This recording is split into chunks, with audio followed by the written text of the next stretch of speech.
भारत और चीन के बीच बॉर्डर पर जारी तनाव को लेकर कांग्रेस और भारतीय जनता पार्टी में लगातार वार पलटवार जारी है।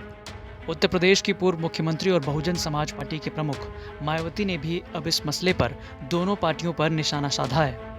मायावती ने कहा है कि चीन का मसला गंभीर है, लेकिन बीजेपी कांग्रेस राजनीति में लगी हुई है, ये बिल्कुल ठीक नहीं है।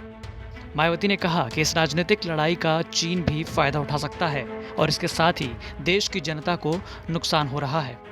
इतना ही नहीं, बसपा प्रमुख ने कहा कि देश हित के मसले पर बसपा केंद्र सरकार के साथ है, चाहे केंद्र में किसी भी सरकार क्यों ना हो।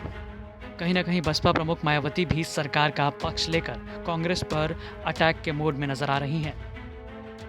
बहुजन समाज पार्टी जो बनी है, तो वो इस देश में जो दबे कुचले लोग हैं, करोड़ों की तादाद में दबे कुचले लोग हैं, आदिवासी लोग हैं, पिछड़े वर्ग के लोग हैं, या इनमें से जो कन्वर्टेड माइनॉरिटीज़ के लोग हैं, तो जिनकी इस आर्थिक स्थिति बहुत ज़्यादा खराब थी, मतलब अभी भी खराब है, तो उनके हित के लिए ये पार्टी बनी है।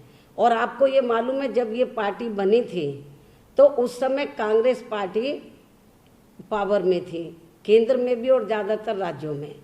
और यदि कांग्रेस पार्टी ने इन वर्गों के हितों के लिए कुछ कार्य किया होता तो हमें बीएसपी बनाने की ज़रूरत नहीं पड़ती, और ना ही फिर बाबा साहब डॉक्टर अंबेडकर को इनकी सरकार से कानून मंत्री के पद से इस्तीफा देना पड़ता।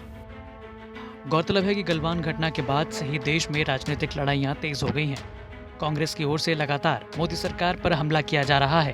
कांग्रेस का आरोप है कि चीन के मसले पर सरकार सच छुपा रही है। प्रधानमंत्री नरेंद्र मोदी चीन के खिलाफ बोलने से बच रहे हैं। ब्यूरो रिपोर्ट, यूपी तक।